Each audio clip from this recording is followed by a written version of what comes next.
வணக்கம். இன்றைய மாவட்ட செய்திகள். சேலம் ஆத்தூரில் தேமுதிக சேலம் கிழக்கு மாவட்ட நிர்வாகிகள் ஆலோசனைக் கூட்டம் நடைபெற்றது. தேமுதிக கட்சியின் உயர்மட்ட குழு உறுப்பினரும் சேலம் புறநகர் மாவட்ட செயலாளருமான இளங்கோவன் தலைமை வகித்தார். கூட்டத்தில் 6 தீர்மானம் நிறைவேற்றப்பட்டது.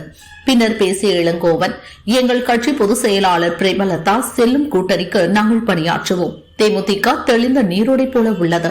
2 பக்கமும் கூட்டணி பேசிக் கொண்டிருக்கிறோம். தேமுதிக ஒரு நாளும் உடையாது. முடிந்தால் தேமுதிகவை உடைத்து பாருங்கள் என உணர்ச்சிவசமாக ஓபன் சவால் விட்டார் இளங்கோவன்.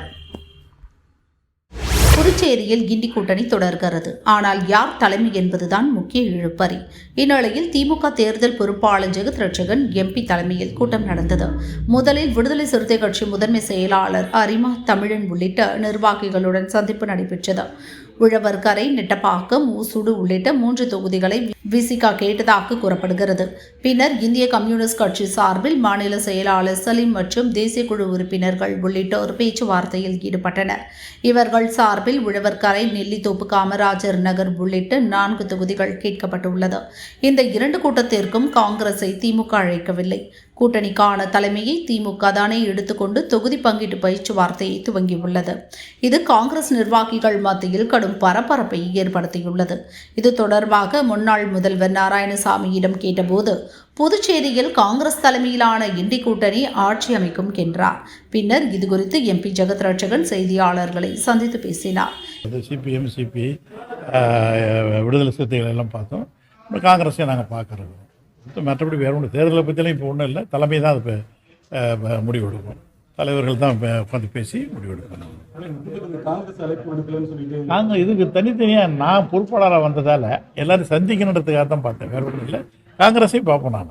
ஏன்னா என்ன பொறுப்பாளராக போட்டிருக்காங்க, அதுக்காக எல்லா கட்சியையும் பார்க்கணும்னு நான் நினச்சேன். அதனால் இந்த 3 பேர் வந்து காங்கிரஸையும் நான் பார்க்கணும். பார்த்து பேசக்கூடாது சார். இப்போ இந்த கூட்டணிக்கு தலைமை வந்து காங்கிரஸா திமுக சார், அந்த சண்டை தான் போயிட்டு இருக்கு. அது வந்து சார் தலைமை தான் முடிவெடுக்கும். இங்கே இருக்கிற யாருக்கும் எந்த அதிகாரமும் கிடையாது. யாரும் பேச முடியும். எல்லாம் நாமானும் பேசலாமே தவிர எந்த கட்சி தலைமையில் கூட்டணி போன்று புதுச்சேரியில் என்பதை எங்கள் தளபதி அவர்களும் ராகுல் காந்தி தான் முடிவெடுப்பாங்களே தவிர வேறு யாருக்கும் எந்த அதிகாரமும் கிடையாது. அவங்க தான் முடிவெடுப்பாங்க. அவங்க என்ன சொல்கிறாங்களோ அப்படி நாங்கள் நடத்துவோம்.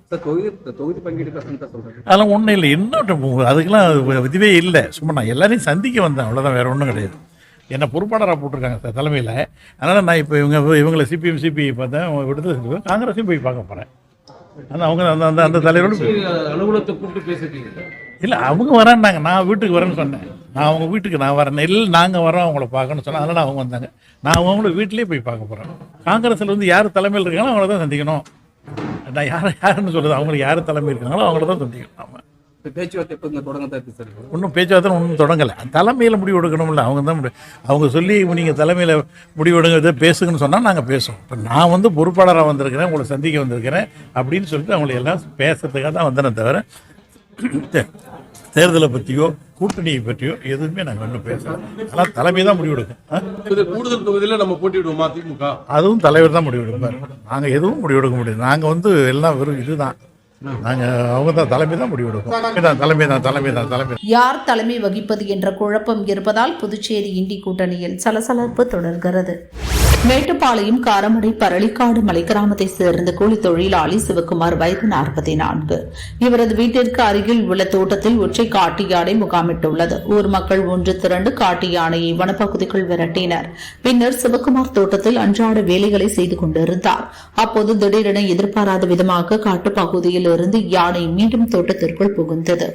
தோட்டத்தில் இருந்த சிவகுமாரை பந்தாடியது. இதில் படுகாயமடைந்த சிவகுமார் சம்பவ இடத்திலேயே பரிதாபமாக உயிரிழந்தார்.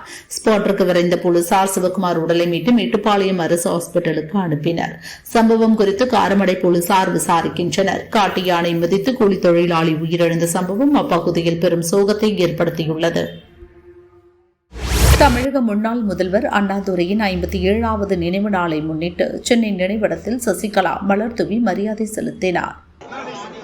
பெண்களுக்கு, அதாவது பணிபுரியும் பெண்களுக்கான தங்கும் விடுதிகள் நாடு முழுவதும் செய்யப்படும் சொல்லியிருக்காங்க. அது ஏற்கனவே நம்ம தமிழ்நாட்டை பொறுத்த வரைக்கும் 2013 ஆண்டு அம்மாவுடைய ஆட்சியில் வேலை செய்யும் பெண்களுக்கான அதிக இடங்களில் தங்கும் விடுதிகள் அம்மா ஏற்கனவே செஞ்சிருக்காங்க. 2013 23 கோடியே 83 லட்சம் ரூபாய் செலவில் நிறைய இடங்கள்ல அம்மா செஞ்சிருந்த திட்டம் தான் இது. ஆனா இப்போ மத்திய அரசு இதை சொல்லியிருக்கு, நாடு முழுவதும், அதாவது இந்தியா முழுவதும் இந்த பணியை நாங்க செய்வோம்னு சொல்லியிருக்காங்க. அது வரவேற்கத்தக்கது தான். அதே போல பாருங்க, அம்மா கொண்டு வந்த திட்டங்கள் 2-3 அதுல வருது.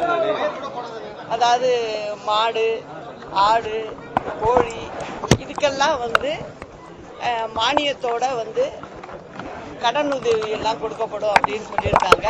அதுவும் வரவேற்கத்தக்கது தான். இங்கே நந்தனத்தில் கலைக்கல்லூரியில் ஒரு இது கேண்டீன் இருக்கு. அந்த கேண்டீன் திமுக காரவங்களுக்கு லீஸ்க்கு கொடுத்துருக்காங்க. அந்த கேண்டீன்ல வேலை செய்ய வந்த ஒரு பெண்ணை கற்பழிப்புக்கு உள்ளாயிருக்கு. அதுக்கும் திமுக காரவங்க தான் சம்பந்தங்கிறது நல்ல வெட்ட வெளிச்சமா தெரியுது. அதுக்கும் தகுந்த நடவடிக்கை எடுக்கணும். சும்மா பூசி மொழுவுனீங்கன்னா இது அடுத்து வரப்போற அரசாங்கம் உங்களை சும்மா விடாது. அம்மா வழியில, புரட்சி தலைவர் வழியில மக்களாட்சிய கொண்டு வர்றதுக்கு என்னால நான் 39 வருஷ அனுபவத்துல என்னால என்ன செய்யணுமோ அதை செய்வேன். இந்த திமுக அரசாங்கத்தை விரட்டி அடிப்போங்கிறதையும் சொல்லி. தமிழக சட்டசபை தேர்தலுக்கு சில மாதங்களே உள்ள நிலையில் அரசியல் களம் சூடுபிடித்துள்ளது. தாவேகாவை பொறுத்தமட்டில் 234 தொகுதிகளிலும் நானே போட்டியிடுவதாக நினைத்துக் கொண்டு மறக்காமல் ஓட்டு போட வேண்டும் என விஜய் சூளுரைத்து வருகிறார்.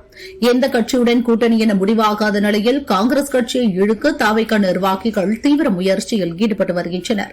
இது கூட்டணி பலம் கொண்ட திமுகவிற்கு பின்னடைவை ஏற்படுத்தியுள்ளது.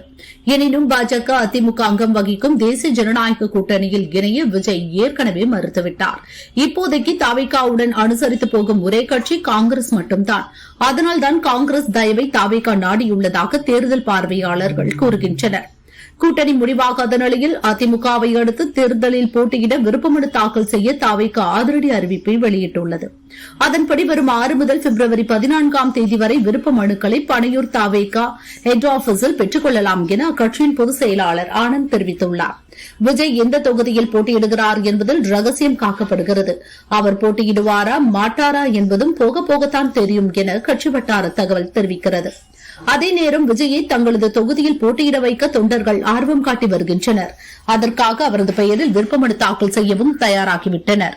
விருப்பமனு தாக்கல் செய்ய கட்டணம் எவ்வளவு, பட்டியலினத்தவருக்கு கட்டணம் உண்டா இல்லையா, பெண் வேட்பாளர்களுக்கு 33% இடஒதுக்கீடு உண்டா உள்ளிட்ட விவரங்கள் வெளியிடப்படாதது தொண்டர்களிடையே குழப்பத்தை ஏற்படுத்தியுள்ளது.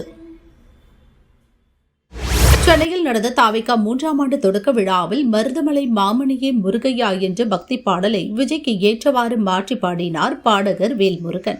இதற்கு இந்து அமைப்பினர் எதிர்ப்பு தெரிவித்து விஜய் வேல்முருகன் மீது சட்ட நடவடிக்கை எடுக்க கோரி போலீசில் புகார் அளித்து வருகின்றனர். மதுரை எஸ்பி அலுவலகத்தில் பாஜக பிரச்சார பிரிவு மாநில செயலாளர் சுரேஷ் தலைமையில் பாஜகவினர் புகார் அளித்தனர். நேற்று வேல்முருகன் என்னும் ஒரு நபர் முருக பக்தி பாடல்களை திருத்தி எழுதி முருக பக்தர்களையும் இந்து மதத்தையும் அசிங்கப்படுத்தும் விதத்தில் விஜயை வர்ணித்து ஒரு பாடலை பாடியுள்ளார். இதை கண்டித்து இன்றைய தினம் எங்களது பாரதிய ஜனதா பிரச்சார பிரிவின் சார்பாக ஒரு மாவட்ட கண்காணிப்பாளரை பார்த்து விஜய் அவர்கள் மீதும் ஆதவ் அர்ஜுனா அவர்கள் மீதும்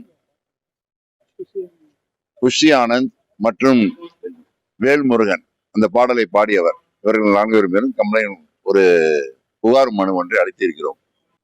இந்த பாடல்களை மடைமாற்றம் செய்தது தமிழக வெற்றி கழகம் மாற்று இனத்தை, மாற்று மதம், மாற்று சமூகம் இதை கையில் எடுத்துக்கொண்டு இந்துக்களை அவமானப்படுத்தும் நோக்கத்தோடு இதை அதிகமாக பரப்பி வருகிறார்கள். அவரது திரைப்படங்களிலும் சரி, மேடைகளிலும் சரி, நாட்டியம் ஆடிக்கொண்டு இந்து மதத்தை இழிவுபடுத்தி கொண்டு இப்படி கேவலப்படுத்தி கொண்டிருக்கிறார்கள். இதை வன்மையாக கண்டிக்கும் நோக்கத்தோடும் மேற்கொண்டு இந்த மாதிரியான தவறான செயல்களை தமிழக வெற்றி கழகம் செய்யக்கூடாது என்பதற்காகவும் இந்த புகார் மனு அளிக்கப்பட்டிருக்கிறது.